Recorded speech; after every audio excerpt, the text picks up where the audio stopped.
every single week. What is our unique perspective heading into Week 10?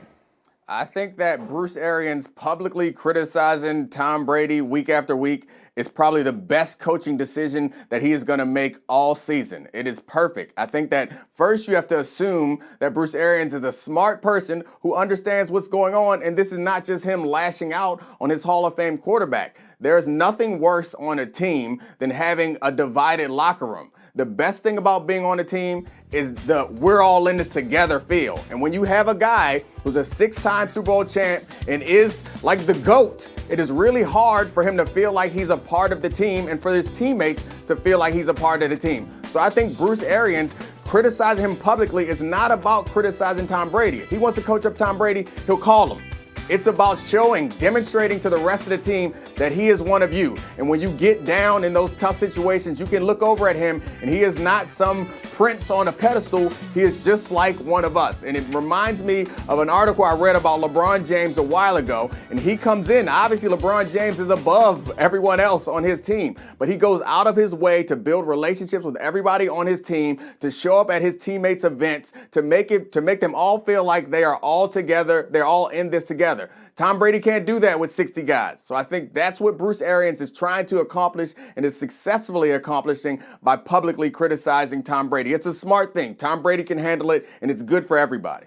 Okay, so I get it, and it makes sense. I want, Dan, quickly for you to mention something that you brought up here the other day, which is that one other area that there has been between the two of them on at least some level is the bringing in of Antonio Brown. That's something the quarterback wanted and the coach did not. Correct. I mean, Tom Brady obviously been pushing for this since he signed, and Bruce Arians on record in the offseason saying he didn't want the guy. So, I mean, it's not a stretch to think that that could add to whatever level of tension there might be between the two men. And then you look at that, and Brian Clark, you're talking about Arians now saying, yeah, well, Mike Evans is open and he's just not being targeted. Now, he didn't specifically say that was a Brady thing, but I put those two things together in my head. RC, do you?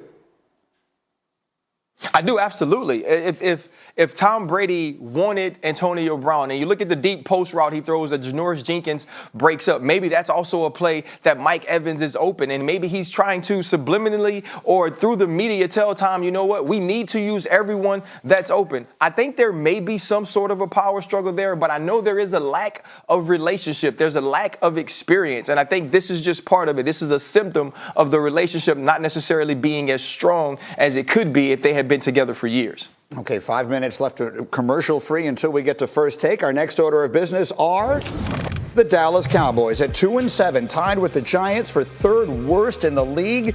It's their worst 9-game start since 2015, which was a year that Tony Romo got hurt and appeared in just 4 games. Dallas, meanwhile, Foxworth, I'll start with you.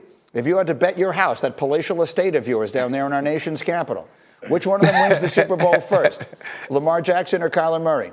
Oh, yeah, I think that it's Lamar Jackson because of everything that's around him. While I think that Lamar is probably more important to his offense than Kyler Murray is, I think Lamar has a lot better coaching situation, a better organization, and a phenomenal defense. I think all of those reasons make it more likely that the Ravens win a Super Bowl more in the next few years quicker than Kyler Murray, though I think Kyler Murray is probably a better young prospect than Lamar Jackson. I think that the Ravens are a better organization and a better team. When's the last time you heard of a bad Ravens team? Like, it just doesn't happen. Them and the Steelers. No. They find a way to be competitive all the time.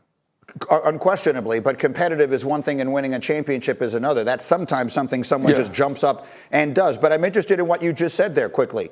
You said Kyler is a better young prospect. If you were starting a team and you could start it with either one of those two guys absent anything else, which one are you taking? I mean, my heart wants to say Lamar Jackson, but I think that my brain, obviously, like Kyler Murray, is incredibly accurate as a passer and is a dynamic runner and doesn't take nearly as many hits as Lamar Jackson. I love Lamar Jackson, and he is a great player, but if you can have a guy who can throw passes like that consistently, whip it outside the numbers with accuracy consistently, and also when he's in trouble, wiggle out of trouble and make 5 yards out of what should be a sack, and also go for a 30-yard touchdown run on occasion, like that to me seems like a better prospect to build a team around than Lamar Jackson, unfortunately. What do you think, Ryan? You know what? I love Domonique. You know, he comes on here, and because he has no emotional ties to the Pittsburgh Steelers, he wants to say that everything is glowing and it's great and that they'll beat the Bengals. And then he gets to his Ravens, and it's like, when have you ever seen a bad Ravens team? The Ravens are always in it. He should say what the truth is. When you ask that question, he said, you know, the Baltimore Ravens, because of everything they have around him. What he probably should have said is, if Kyler Murray right now was the quarterback of the Baltimore Ravens, we'd have much more confidence in them to win the Super Bowl.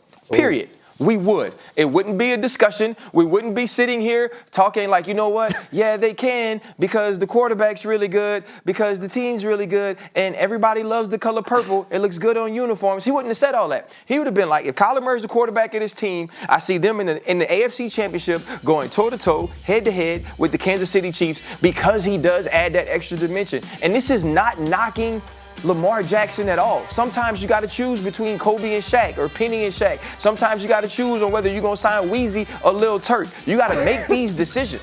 And in making this decision, if you were starting your team, Kyler Murray would be your guy. It's not that I wouldn't take Lamar. It's just that with what I've seen from them, even with Lamar winning the MVP, if I had to put one at quarterback and say this guy takes X team to the championship, I'd always pick Kyler Murray first. I don't know. I don't know which one you're insulting, because I don't know who you're calling Lil Turk, but that's an insult to one of them. And also, I hate you because you know me so well. You're right. I don't want to be the one to say that, because I love Lamar Jackson and I love Baltimore, where I was born, in the Ravens organization. But you're right. Kyler Murray on the Baltimore Ravens, I think, is more formidable than Lamar Jackson, as formidable as Lamar Jackson is. I ask you, if you think every team in the NFL had a chance to make that choice, how would it fall? I think it'd be tough. I think maybe Lamar, because they've seen more of him. But, I mean, Kyler went 31 picks earlier than Lamar. He ought to be the better prospect. It's a tough one. I mean, it's like picking between deciding whether you want to agree with Ryan Clark or Domonique Foxworth. They're both so darn good. But